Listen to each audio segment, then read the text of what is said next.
malam itu, angin mengetuk jendela kamar Zahra, pelan tapi tak putus, seperti bisikan rahasia yang malu-malu. Di balik mukena putihnya, tubuh Umi Zahra masih basah oleh wudhu, tapi bukan dingin yang membuatnya menggigil. Ada sesuatu yang lain, lebih halus, lebih panas. Pak Haji sudah tertidur, napasnya berat dan teratur, kadang diselingi batu kecil yang menyayat. Di sampingnya, Zahra duduk diam, bibirnya bergerak lirih mengulang ayat, tapi pikirannya melayang. Tangannya meraih botol minyak kayu putih di meja. Pelan-pelan ia buka tutupnya, lalu mengusapkannya ke dada Pak Haji. Gerakan itu lembut seperti ritual, tapi mata Zahra menatap bukan dengan kasih, melainkan dengan kenangan. Kenangan tentang malam-malam dulu, ketika tangannya tak hanya mengoles minyak, tapi juga menyentuh dan disentuh. Ketika desah bukan karena batuk, tapi karena cinta yang membakar. Zahra menarik napas panjang. Astagfirullah, bisiknya. Tapi suaranya lirih, seolah tak sungguh ingin didengar malaikat. Ia berdiri berjalan ke dapur, tapi langkahnya tidak tegas. Gaunnya yang longgar menari pelan diterpa angin dari jendela yang lupa ditutup. Di dapur, segelas teh manis menunggu. Tapi Zahra malah membuka kulkas, mencari sesuatu yang ia sendiri tak tahu apa. Pintu kulkas menutup, dan pantulan dirinya di kaca oven memperlihatkan seorang wanita yang terlalu muda untuk sendiri, terlalu cantik untuk dilupakan, dan terlalu hidup untuk hanya jadi simbol kesalehan. Malam makin larut, tapi di dada Zahra, sesuatu justru mulai terjaga. Zahra menikah di usia 26, dalam gaun putih sederhana yang dibelikan langsung oleh Pak Haji Hamdan. Hari itu, semua terasa seperti mimpi. Lelaki yang selama ini hanya ia lihat dari jauh, tokoh panutan, pemilik bisnis besar, dermawan, dan suami dari 2 perempuan lain, mengulurkan tangan dan menjadikannya milik yang sah. Orang tuanya menangis haru. Dari rumah sempit di gang belakang pasar, Zahra berpindah ke rumah besar 3 lantai di jantung kota. Dulu, ia hanya penjual jilbab online. Kini ia mengelola biro perjalanan umrah dan haji. Dulu ia gadis biasa. Kini ia Umi Zahra, panutan ibu-ibu pengayun, ikon wanita saleha di Instagram dakwah. Tapi, itu 10 tahun lalu. Kini di usia 36, wajahnya masih bersinar. Kulitnya tetap terawat, tubuhnya anggun. Tapi, ada sesuatu di balik senyuman yang ia tebarkan setiap hari. Sesuatu yang menggantung di antara dendam kecil kepada takdir. Pak Haji kini 70 tahun lebih sering terbaring. Kadang lupa hari, kadang hanya duduk termenung, matanya kosong menatap televisi. Ia masih lembut dan penuh doa, tapi tidak lagi hadir dalam cara yang Zahra butuhkan. Bukan hanya secara lahir, tapi juga batin. Dan malam ini, sesuatu yang lama tertahan mulai mencungul dalam diam. Zahra kembali ke kamar, lampu dipadamkan, hanya cahaya redup dari lorong yang menyelinap lewat celah pintu.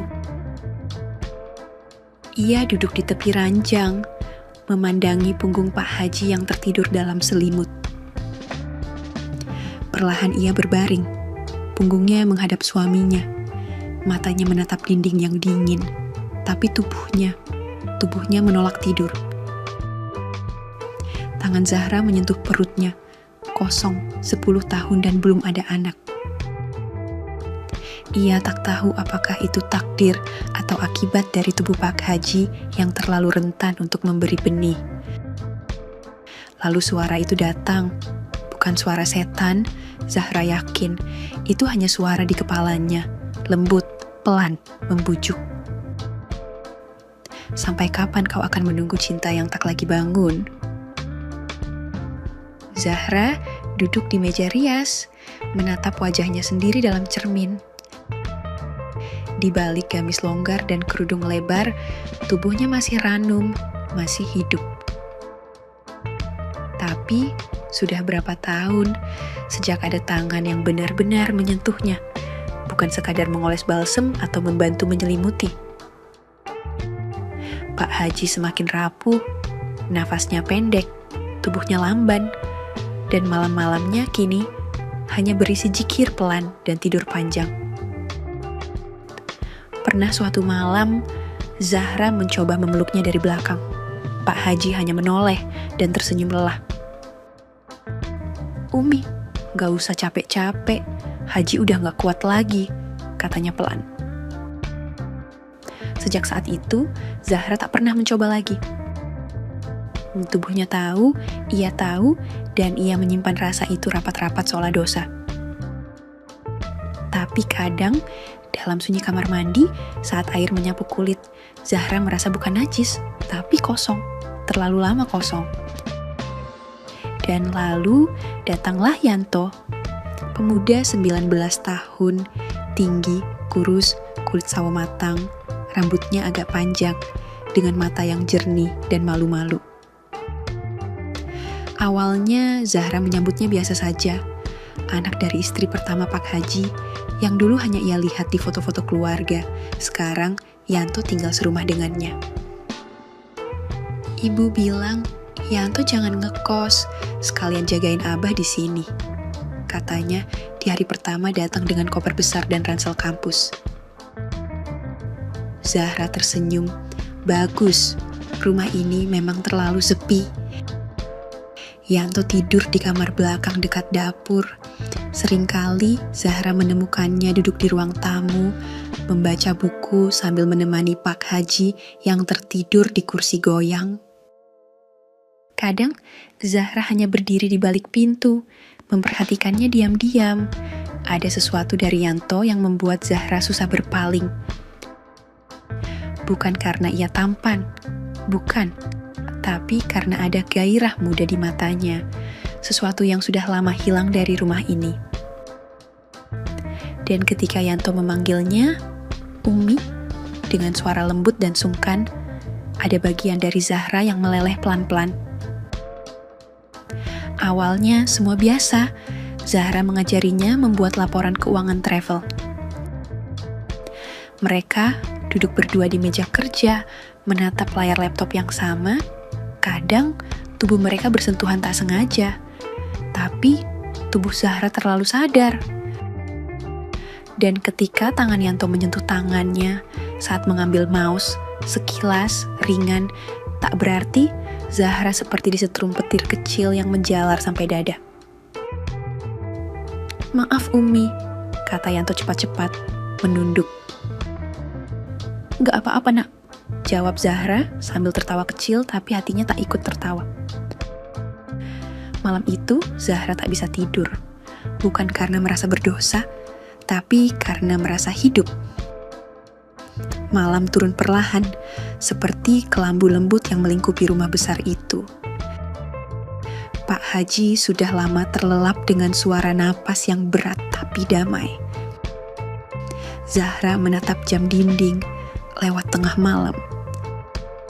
Di dapur, air panas untuk teh manis masih mengepul, tapi Zahra tak sedang ingin minum.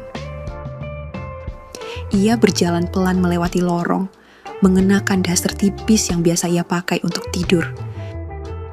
Kakinya tanpa suara menyentuh ubin dingin. Lorong itu panjang, sepi, dan berujung pada satu pintu kamar Yanto. Zahra tak berniat masuk. Tidak, hanya ingin memastikan bahwa anak itu tidur dengan baik. Hanya ingin mengintip sebentar, memastikan tidak kedinginan, hanya itu. Tangannya menyentuh gagang pintu, pelan, ia dorong sedikit. Daun pintu terbuka dengan bunyi nyaris tak terdengar. Lampu kamar mati, hanya cahaya redup dari koridor yang menyelinap masuk. Yanto tertidur di kasurnya, dada mudanya naik turun pelan, Kaos oblong tipis membalut tubuhnya dan selimut setengah terbuka memperlihatkan garis perut yang rata. Matanya menatap satu titik, tonjolan samar di balik sarung yang Yanto kenakan. Tidak besar, tidak vulgar, tapi cukup untuk membuat imajinasi Zahra terbakar. Astagfirullah, bisiknya pelan, tapi tubuhnya tak bergeming. Ia ingin berpaling, tapi mata tak mau patuh. Ia ingat masa mudanya, 10 tahun lalu. Ingat malam-malam penuh tawa, ciuman, dan desahan. Sekarang semua itu hanya sisa bayang di kamar sunyi, dan di hadapannya, berdetak dalam diam, adalah hidup yang segar dan beringas dan terlarang. Zahra tidak masuk, tidak satu langkah pun, tapi pikirannya sudah jauh melangkah lebih dulu. Ia berdiri cukup lama untuk membuat dirinya sendiri merasa asing. Lalu akhirnya, dengan langkah berat, ia menutup pintu perlahan, membiarkan kegelapan kembali melindungi pemuda itu. Malam itu, Zahra tidak tidur. Ia menangis, bukan karena dosa, tapi karena hasrat yang tidak punya ruang untuk sembuh. Hari-hari berjalan lambat di rumah besar itu. Pak Haji kini lebih sering di tempat tidur, hanya duduk sesekali, kadang makan pun harus disuapi. Tubuhnya semakin kurus, kulitnya pucat, dan matanya redup. Dan di antara semua itu, Zahra mulai menyadari satu hal yang menusuk di antara tulang-tulang rindunya. Ia telah kehilangan laki-lakinya, tapi belum kehilangan dirinya sendiri. Yanto semakin sering membantu, memandikan Pak Haji, mengganti bajunya, bahkan menyuapi perlahan sambil bersenandung kecil. Zahra menyaksikan itu dari balik pintu, dari ruang makan, dari atas tangga. Setiap kali ia melihat punggung Yanto membungkuk lembut, merapikan selimut ayahnya, atau menyekak kening Pak Haji dengan handuk basah, sesuatu dalam dada Zahra mencair dan pecah menjadi air yang tak bisa ia bendung. Bukan hanya tubuh Yanto yang menarik, tapi jiwa muda dan baktinya yang Zahra dambakan. Ia membayangkan, seandainya aku punya anak seperti dia. Tapi segera, bayangan itu berubah. Seandainya aku bisa melahirkan anak dari pemuda seperti dia. Dan sejak saat itu, Zahra berubah. Ia mulai berhias sedikit demi sedikit.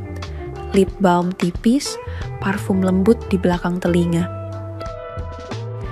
Ia mulai lebih sering mengenakan daster yang agak ketat di bagian pinggang atau membiarkan kerudungnya sedikit melorot saat hanya mereka berdua di rumah. Yanto, bantuin Umi pindahin kursi ini ya. Berat banget, katanya suatu sore.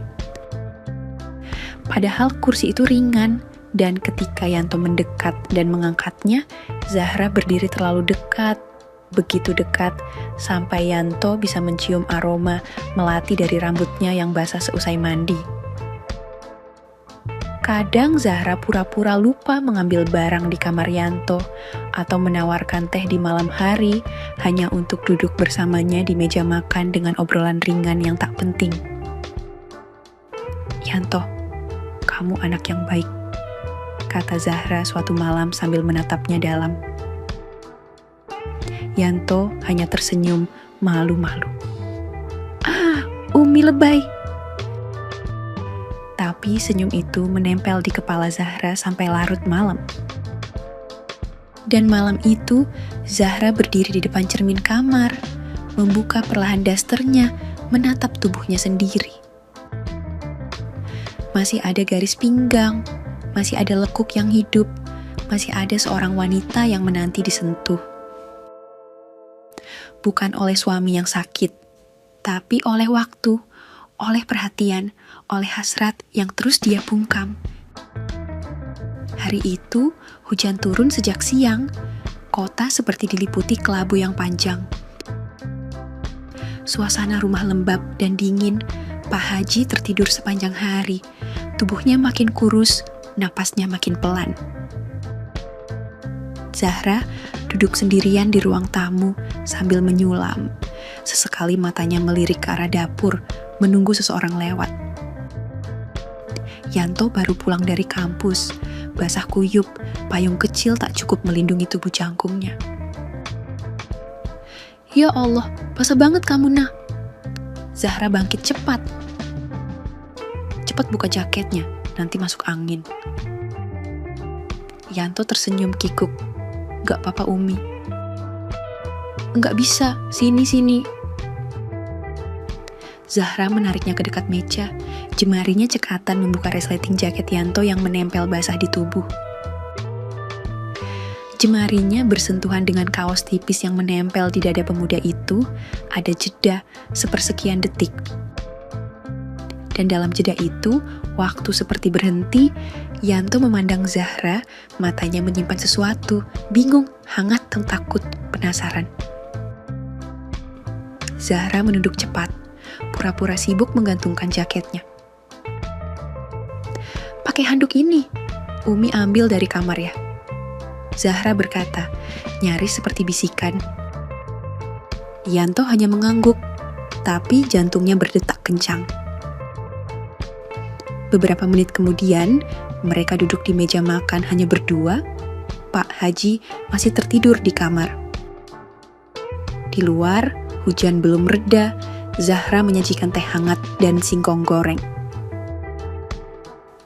Umi suka suasana begini, katanya pelan. Sunyi, dingin, dan ada yang nemenin.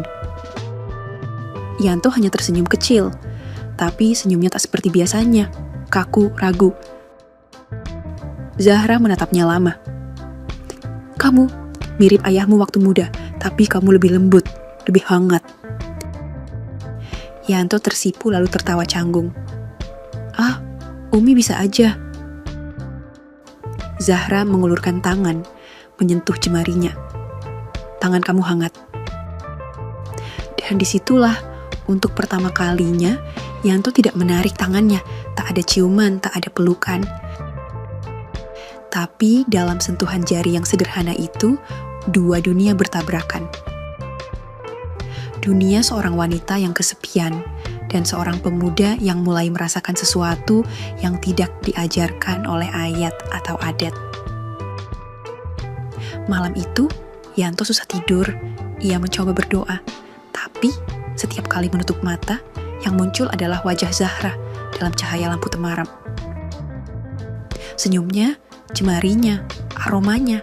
Ia bingung antara kagum dan salah, antara ingin dan tidak boleh. Tapi yang paling sulit adalah karena ia merasa disayangi, dan itu candu. Malam itu, rumah sunyi seperti biasa. Pak Haji tertidur lebih awal, dibantu obat. Hujan sudah reda, tapi udara masih lembab. Zahra baru selesai mencuci rambut dan baru sadar handuknya tertinggal.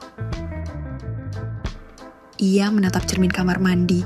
Air masih menetes dari leher ke pundaknya yang basah. Daster tipis yang ia kenakan mulai lengket di kulit, dan saat itu ia mendengar suara langkah Yanto.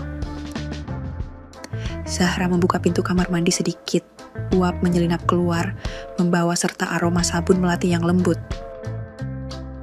Ia memanggil pelan, seperti bisikan. Yanto, Umi minta tolong. Langkah Yanto terhenti. Iya, Umi. Ambilin handuk di rak luar. Di atas mesin cuci, Umi lupa bawa masuk. Beberapa detik kemudian, Yanto berdiri di depan pintu. Tangannya membawa handuk putih yang terlipat rapi. Tapi matanya tak tahu harus menatap kemana. Pintu hanya terbuka selebar satu lengan.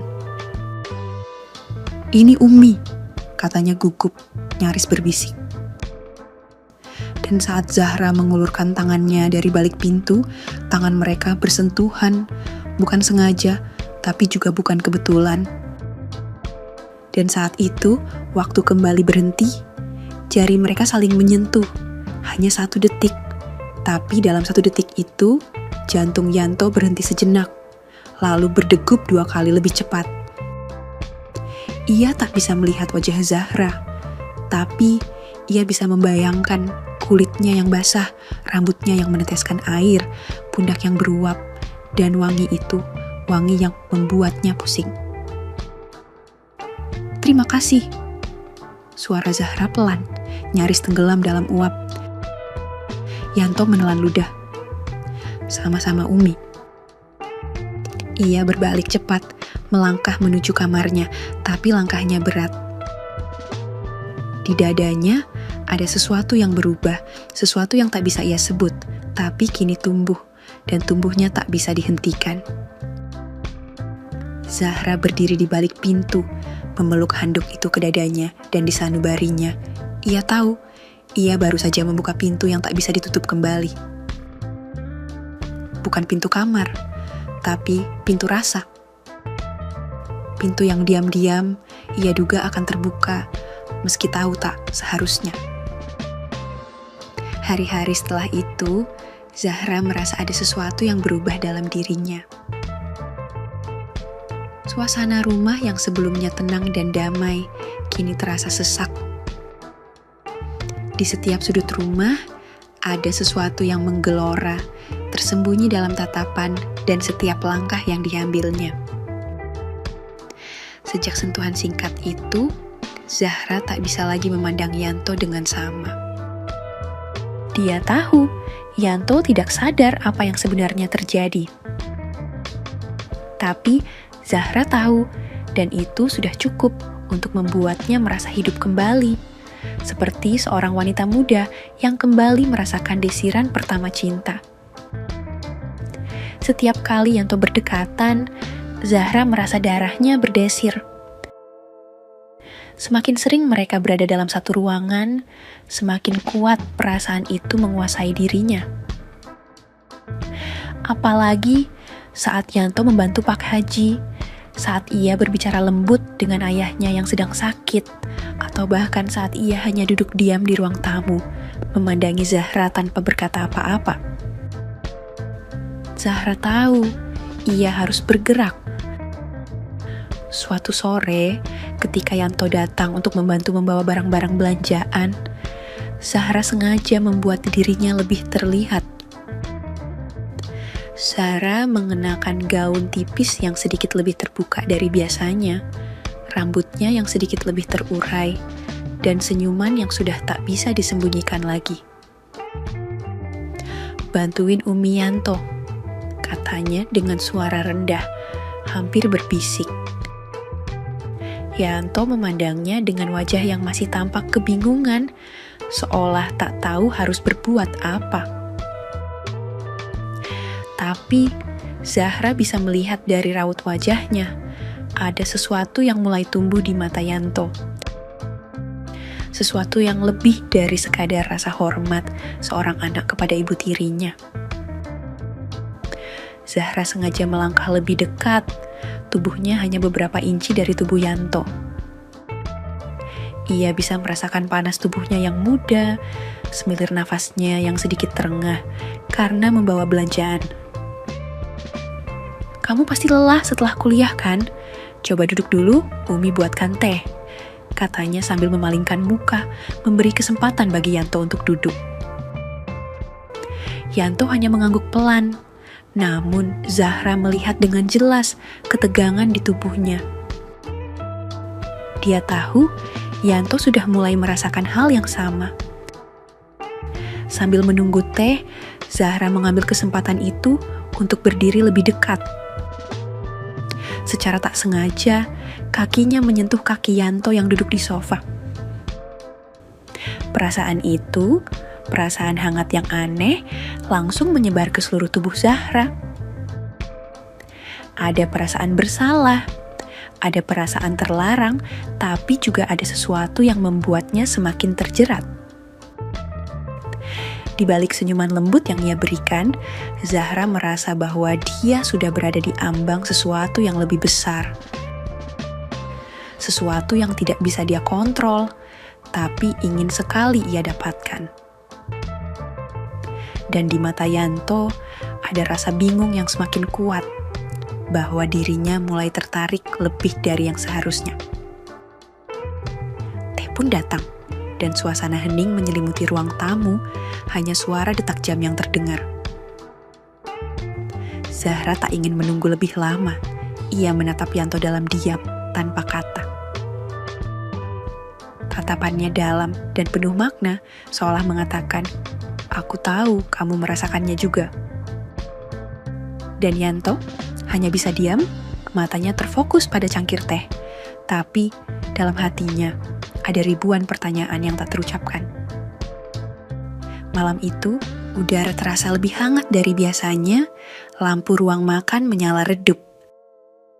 Zahra dan Yanto duduk berseberangan, menyantap makan malam sederhana. Pak Haji, seperti biasa, sudah tertidur lebih dulu, ditemani suara radio kecil yang memutar ayat suci dengan lirih. Zahra memandang Yanto diam-diam, matanya bermain lembut seperti cahaya lilin. Ia tahu, hatinya sedang bermain api, tapi ia tak bisa berhenti. Malam ini, ia ingin tahu sesuatu yang lebih dalam. Mungkin ia hanya butuh alasan untuk semakin jatuh. "Yanto," ucapnya pelan. "Umi boleh tanya sesuatu?" Yanto yang sedang menyendok nasi menoleh. "Boleh Umi, apa ya?" Zahra menatapnya lekat, tapi tetap menjaga senyumnya tenang. "Selama kuliah di kampus, kamu sudah punya teman dekat atau kekasih mungkin?" Yanto tersedak kecil, tangannya berhenti, sendoknya menggantung di udara. "Ah, belum Umi." "Kenapa belum?" tanya Zahra, suaranya ringan tapi tajam. "Kamu tampan, sopan, pintar. Umi yakin banyak gadis yang suka." Yanto tertawa kecil, gugup. "Ibu di kampung masih ngelarang saya pacaran, katanya fokus kuliah dulu." Zahra tersenyum, mengangguk, tapi kemudian ia menyelidik, suaranya lebih rendah. "Tapi kamu pasti suka sama seseorang kan? Paling tidak ada yang kamu perhatiin diam-diam." Yanto diam sejenak dan di sanubarinya bergemuruh nama itu. Zahra, wajah itu, suara itu, aroma tubuh yang membuatnya sulit tidur, tapi ia tahu itu tak boleh. Ada Umi," jawabnya akhirnya, pura-pura santai. "Namanya Siska." Zahra menaikkan alis. "Oh, siapa dia? Teman kampusmu?" "Iya, satu jurusan." Zahra bersandar di kursinya, senyum menggantung. "Coba cerita, Umi penasaran. Wanita seperti apa yang bisa bikin anak muda pendiam seperti kamu sampai jatuh hati?" Yanto menghela napas. Ia mulai merangkai kalimat pelan-pelan, tapi setiap katanya bukan tentang Siska. Ia sedang menyusun potret Zahra dengan lidahnya sendiri. Dia rambutnya hitam lurus, panjangnya pas di bawah bahu, kulitnya putih, tapi nggak pucat kayak kopi susu gitu. Zahra mengerutkan dahi samar. "Lanjut, wajahnya kalem, keibuan, tapi matanya tajam, kalau senyum bikin hangat." Zahra menelan ludah. Ia mulai merasa janggal, tubuhnya nggak tinggi, tapi padat maksudku, nggak kurus. Cara jalannya tenang tapi energik juga. Ada sesuatu dari dia yang bikin nyaman. Zahra diam lama. Ia tahu, ia sangat tahu, itu bukan Siska, itu dirinya. Yanto sedang berbohong, tapi dalam kebohongan itu, Zahra merasakan getaran yang lebih jujur dari semua ucapan yang pernah ia dengar selama 10 tahun menikah. Dengan suara yang nyaris bergetar, Zahra berkata, "Kamu suka wanita seperti itu?" Yanto hanya mengangguk pelan, menunduk, tak berani menatap. Zahra tak berkata apa-apa lagi, ia hanya menatap Yanto lama, sangat lama. Dan di hatinya ada dua suara yang saling bertarung. Satu menyuruhnya menjauh, satu lagi berbisik pelan. "Dia milikmu Zahra." kalau kamu cukup berani. Dan malam itu, Zahra tidur dengan senyum yang tak bisa dijelaskan. Sebab kini dia tahu, pintu itu bukan hanya terbuka, tapi telah dilewati, dan mungkin tak ada jalan untuk kembali. Zahra duduk di tepi ranjangnya, memandangi bayangan bulan yang mengintip dari celah gorden. Di luar, malam begitu hening, hanya suara serangga sesekali menyusup lewat jendela. Pak Haji sudah tertidur sejak beberapa jam lalu. Batuknya sesekali terdengar pelan dari kamar seberang, tapi tak sekuat dulu. Zahra menyandarkan punggungnya, tangannya memeluk bantal yang dingin. Hari-hari berlalu, dan ia tak lagi bisa membohongi dirinya sendiri. Bukan hanya soal kesepian, tapi soal rindu akan sentuhan, rindu akan suara laki-laki yang menyebut namanya bukan karena kewajiban, tapi karena cinta. Dan Yanto kini menjadi poros pikirannya. Ia tahu perbedaan usia mereka 17 tahun, tapi entah kenapa Zahra merasa lebih muda setiap kali bersama Yanto. Dan anehnya, Yanto seringkali justru terlihat lebih dewasa dari usianya. Sopan, bertanggung jawab, pengertian, dan seringkali diam-diam menatap Zahra saat ia pikir tak ada yang melihat. Malam itu, Zahra kembali berdiri di depan kamar Yanto.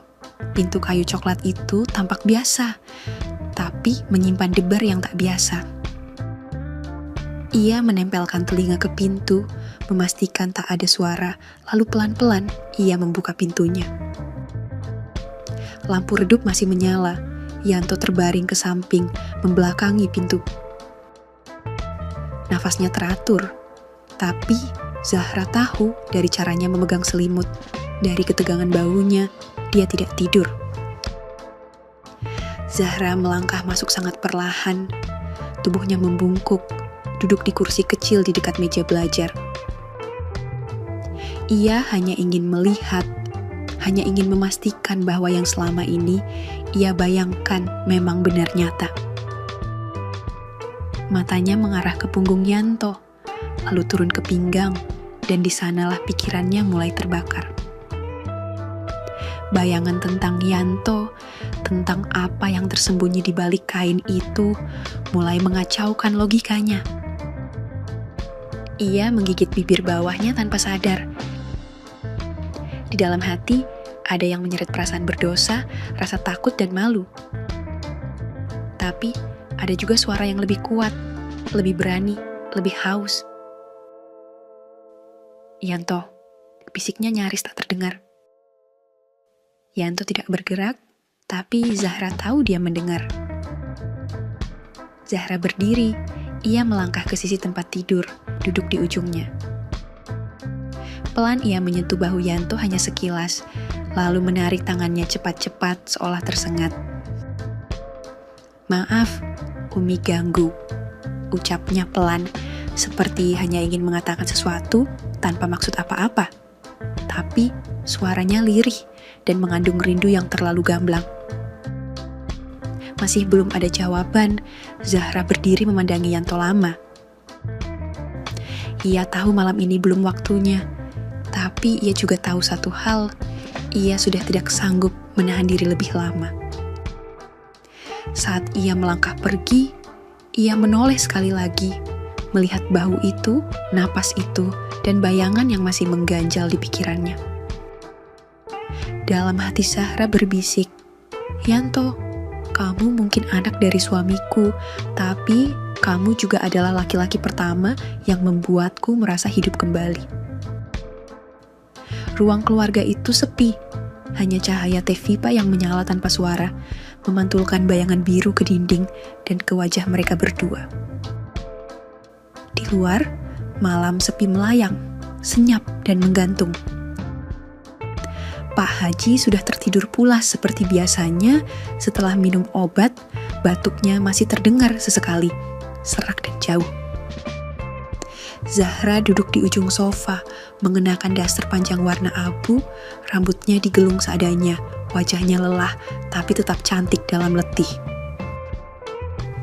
Yanto duduk di ujung lain, tangannya bermain di lutut, gugup, tapi ada sesuatu dalam dirinya malam ini yang terasa lebih tenang. Mungkin karena hatinya sudah terlalu lama menahan. Pak Haji makin parah ya, gumam Zahra pelan. Matanya masih menatap layar TV kosong. Yanto mengangguk. Tadi siang ibu dari kampung nelepon, minta ayah dirawat di rumah sakit aja, tapi ayah tetap nolak. Zahra menghela napas panjang. Beliau keras kepala, tapi kadang aku takut kalau suaranya tercekat. Ia mengusap sudut matanya, menahan air yang hampir tumpah. Yanto tak tahan melihat itu. Ia bergeser perlahan, duduk lebih dekat. Zahra menunduk, lalu tanpa berkata apa-apa, menyandarkan kepala ke dada Yanto.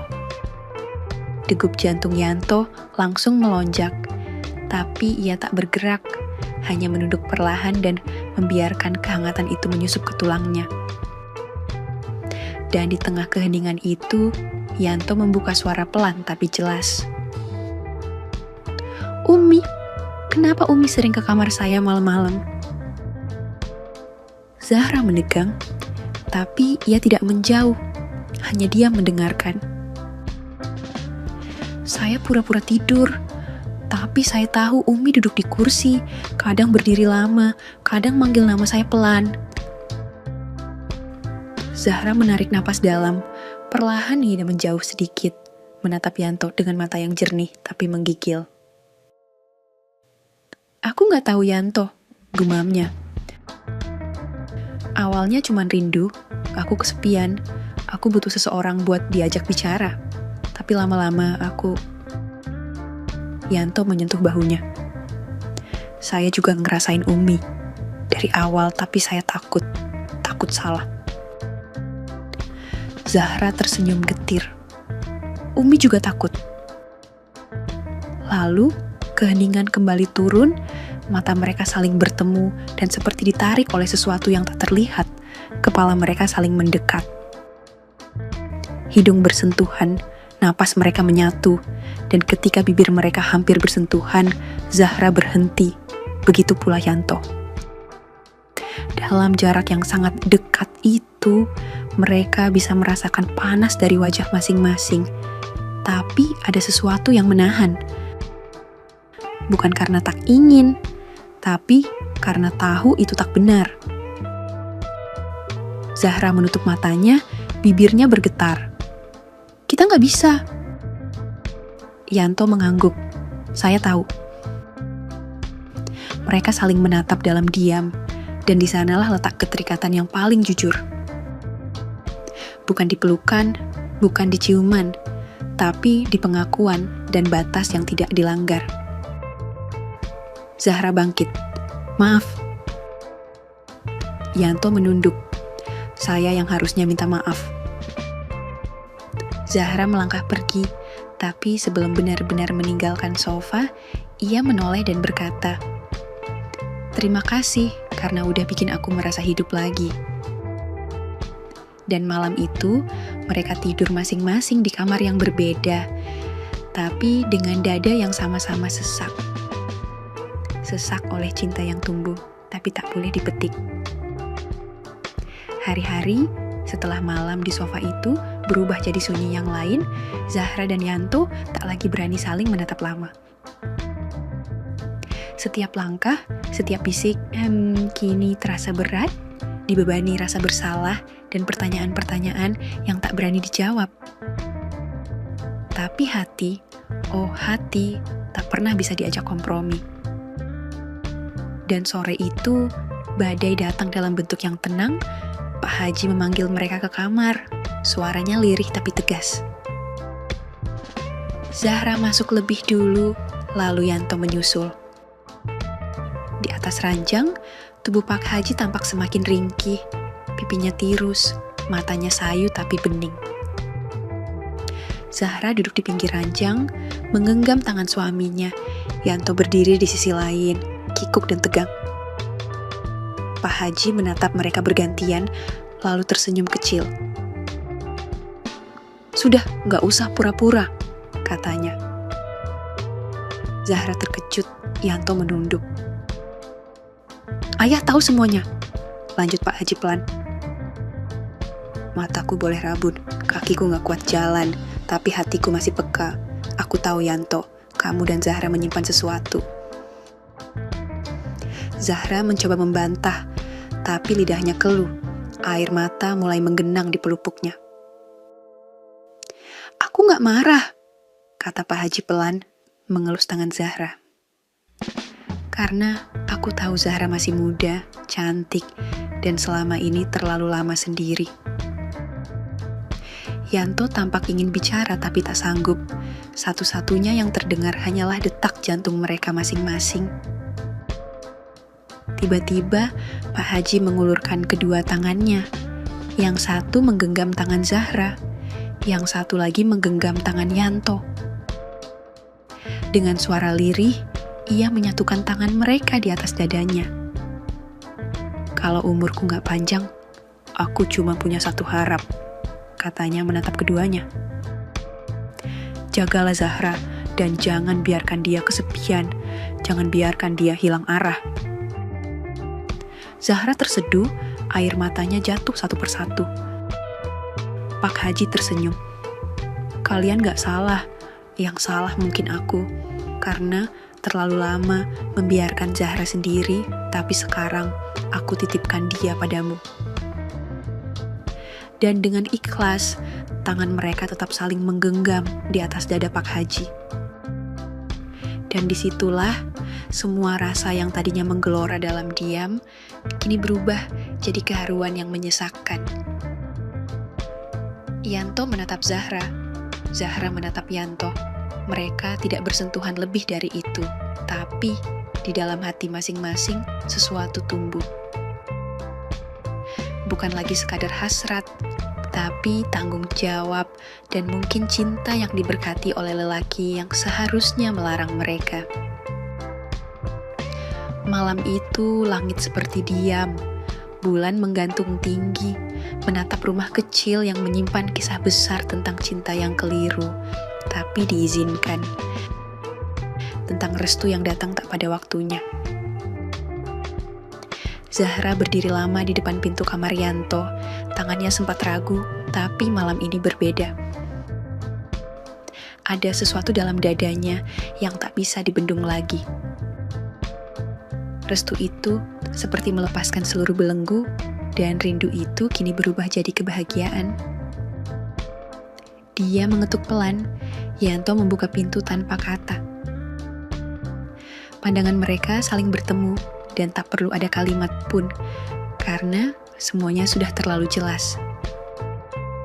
Zahra masuk, langkahnya ringan, tapi hatinya berat oleh rasa yang tak menentu. Yanto duduk di pinggir ranjang, menatapnya. "Kamu gak tidur?" tanya Zahra, suaranya nyaris bisikan.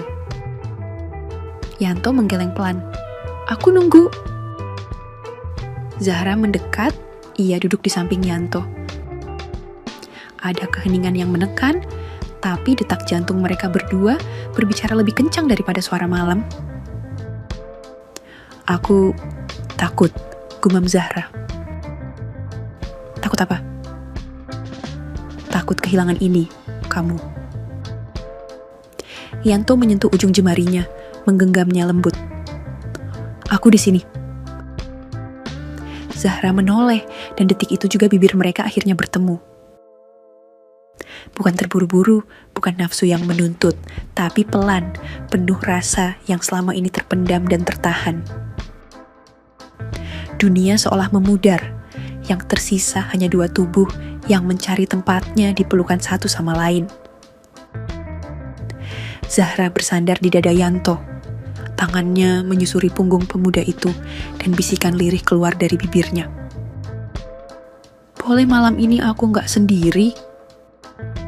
Yanto mengangguk. Namun, sebelum tangan mereka benar-benar menggenggam lebih erat, Sebelum napas mereka menyatu dalam panas yang mendidih, sebuah suara menerobos keheningan. "Zahra! Yanto!" Suara itu lirih tapi tegas, parau tapi menggetarkan. Zahra terlonjak, Yanto langsung berdiri. Mereka saling pandang, lalu berlari ke kamar depan. Di sana Pak Haji terbaring, tubuhnya gemetar, matanya menatap ke arah mereka berdua, seakan tahu, seakan menunggu. Zahra berlari mendekat, menggenggam tangan suaminya yang dingin. Yanto di sisi lain, wajahnya pucat. Pak Haji membuka mulutnya perlahan, suaranya nyaris tak terdengar. "Jangan tinggalkan dia dan jaga Zahra." Dan lalu matanya menutup, kepalanya perlahan miring ke samping. Dan malam itu, bukan hanya cinta yang menahan napas, tapi juga kehidupan. Zahra menjerit pelan, menunduk di dada suaminya yang tak lagi hangat. Yanto berdiri kaku, menatap sosok ayahnya, lelaki yang telah menyerahkan segalanya, bahkan wanita yang ia cintai. Dan kini, cinta itu berubah. Bukan lagi bara yang membakar, tapi luka yang akan mereka bawa selamanya. Sebulan setelah pemakaman Pak Haji, langit di kampung halaman selalu mendung menjelang sore. Zahra mengenakan kerudung abu-abu, duduk di teras rumah tua peninggalan almarhum, memandangi hamparan sawah yang dulu dikelola dua istri tua Pak Haji, yang kini memandangnya dengan tatapan asing. Yanto sudah tidak di kota. Setelah pemakaman, ia memutuskan tinggal lebih lama di kampung atas permintaan ibunya. Zahra sempat menunggu kabar, 1 minggu, 2 minggu, tak ada pesan, tak ada panggilan, lalu kabar itu datang seperti angin dingin menusuk dada. Yanto telah dijodohkan, namanya Halimah, putri kepala desa, lulus SMA tahun ini. Lembut, pendiam, dan tentu saja perawan yang tak mengandung jejak dosa cinta yang rumit. Zahra hanya bisa menunduk ketika kabar itu sampai padanya lewat bisik-bisik warga kampung. Ia mencoba tertawa kecil, tapi matanya tak bisa diajak berbohong. Malam itu, di kamarnya, Zahra membuka laci lemari. Ada sepucuk surat yang belum sempat ia kirimkan untuk Yanto. Tangannya gemetar saat membukanya kembali. Tulisan tangannya rapi dengan tinta yang sedikit luntur, karena tetesan air mata yang dulu ia sembunyikan. "Yanto, mungkin nanti kita akan jadi orang asing lagi. Mungkin kamu akan menggandeng tangan gadis muda yang belum tahu rasanya mencintai dalam kesunyian. Tapi aku akan selalu ingat saat kamu menggenggam tanganku di dada ayahmu. Itu sudah cukup, jaga Halimah, dan tolong jangan pernah ceritakan tentang malam-malam kita. Biarkan itu jadi kisah yang hanya kita tahu sebagai tanda bahwa aku pernah dicintai." Zahra melipat surat itu kembali, lalu menatap langit. Dan di dalam dadanya, ia tahu beberapa cinta memang tak harus memiliki akhir bahagia, tapi mereka tetap abadi karena pernah terjadi. Tamat. Oke, segitu dulu untuk kali ini, dan semoga kalian bosku semua terhibur hari ini ya. Sekali lagi, tidak pernah lupa Mimin ingin mengingatkan bahwa tidak ada maksud untuk merusak moral. Tapi di sini kami selaku admin channel Makiem hanya berbagi pengalaman dari viewer saja yang tentu saja tidak untuk ditiru. Terima kasih sudah mau mendengarkan kisah nyata ini. Ambil baiknya dan buang buruknya dari cerita kisah ini. Semoga hal seperti ini tidak terjadi kepada kita semua bosku, dan semoga kita semua dilindungi dari mara bahaya. Amin ya Rabbal Alamin. Terima kasih dan sampai jumpa di cerita selanjutnya. Jangan lupa like, komen, share, dan subscribe. Oh iya, kira-kira kalian semua bosku yang terhormat kepengen kisah-kisah yang seperti apa lagi nih? Tolong berikan komentar-komentar kalian di video ini ya.